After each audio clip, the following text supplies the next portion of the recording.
1909, Schiff, the Layman's, and other conspirators organized and set up the National Association for the Advancement of Colored People, known as the NAACP. The presidents, directors, and legal counsels of the NAACP were always white men and Jews appointed by Schiff, and this is the case to this very day. Then, in 1913, the Schiff Group organized the Anti-Defamation League of the B'nai B'rith, commonly known as the ADL, to serve as the Gestapo and hatchet man outfit for the entire Great Conspiracy. Today, the sinister ADL maintains over 2,000 agencies in all parts of our country, and they advise and completely control every action of the NAACP or of the Urban League. Of all the other so-called Negro civil rights organizations, this is an old document, that's why I'm even using that word, folks. It is African American. Civil rights organizations throughout the nation, including such leaders as Martin Luther King, Stokely Carmichael, Barnard, and others of the ilk. In addition, the ADL acquired absolute control of the advertising budgets of many department stores, hotel chains, and TV and radio industrialist sponsors, also advertising agencies in order to control practically all the mass communications and media force, every loyal newspaper to slant and falsify the news and to further incite and at the same time create sympathy for the lawlessness and violence of the black mobs. Here is a documentary proof of the beginning of the deliberate plot to format the blacks into their lawlessness. Around 1910, one Israel Zangwill wrote a play entitled The Melting Pot. It was a sheer propaganda to incite the blacks and Jews because the play purportedly visualized how the American people were discriminating against and persecuting Jews and blacks. At that time, nobody seemed to realize that it was a propaganda play.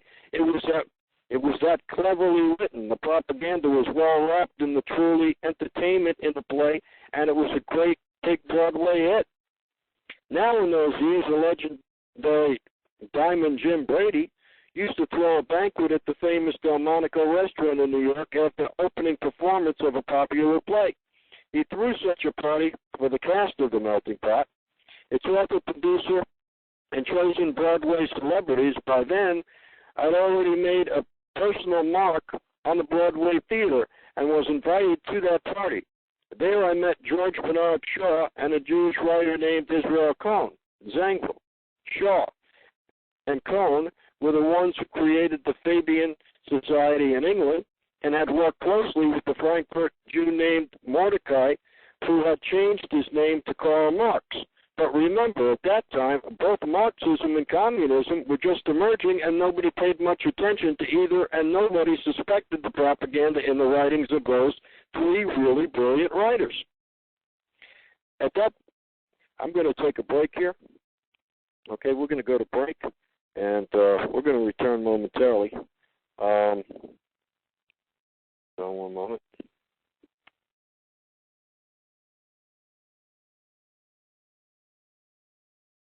This is Freedom Fighters for America Radio at www.freedomfightersforamerica.com, exposing crime and corruption.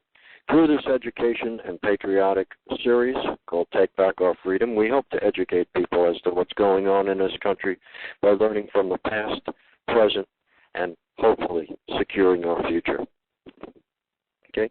Getting back to this reading is by a very great man, Myron Fagan. He wrote this many years ago. It's about the Illuminati and the CFR. And I'm going to continue the reading. We must realize that our party's most powerful weapon is racial tension. By propounding it into consciousness of the dark races, that for centuries they have been oppressed by the whites, we can move them to the program of the Communist Party. In America, we will aim for subtle victory.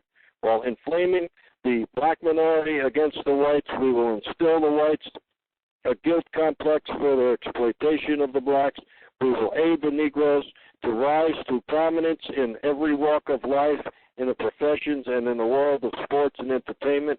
With this prestige, the blacks will be able to intermarry with the whites and begin a process which will deliver America to our cause. This is these people. They want to manipulate races. They want to manipulate each other.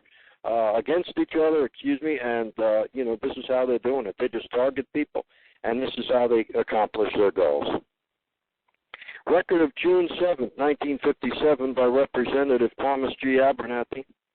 Thus, the authenticity of that passage in Cohen's book was fully established, but one question that remained in my mind was whether it represented the official policy or plot of the Communist Party or just a personal expression of Cohen himself.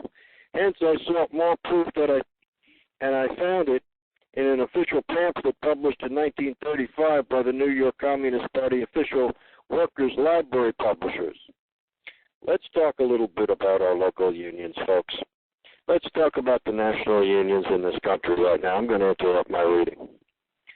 I have stated many times, the union people in this country are complicit in the crimes of today. They are working for this Illuminati.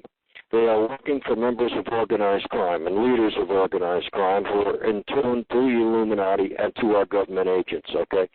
And I do believe that a lot of these workers are taking place right here in community-based targeting systems. This is what's going on.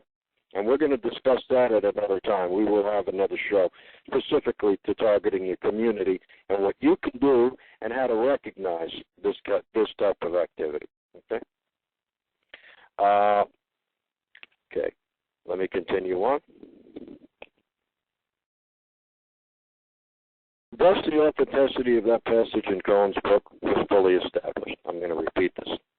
But the one question that remained in my mind was whether I represented the official policy or the plot of the Communist Party or just a personal expression of Cohen himself. Hence, I sought more proof, and I found it in an official pamphlet published in 1935 by the New York Communist Party's Official Workers' Library Publishers. That pamphlet was entitled The Negroes in Soviet America.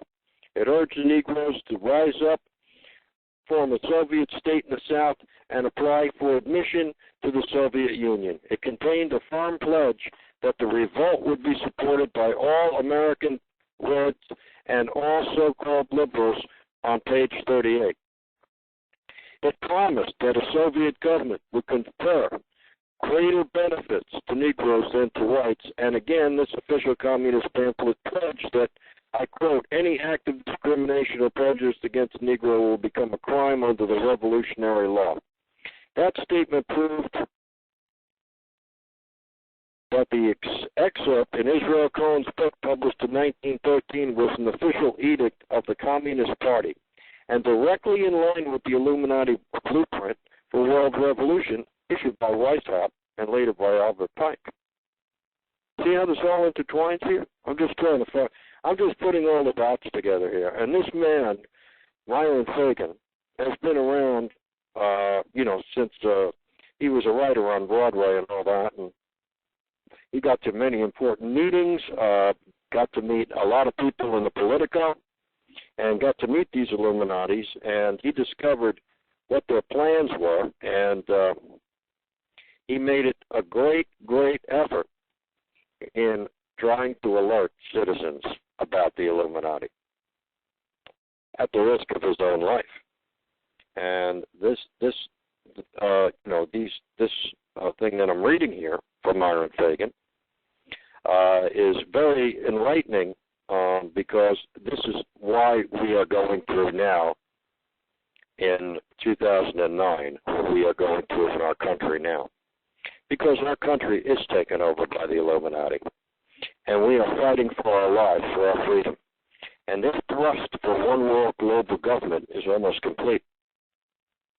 And, I don't know if people in this country are going to ever get out of the head of the propaganda used as the conspiracy theorist and suddenly realize that this is not a theory at all.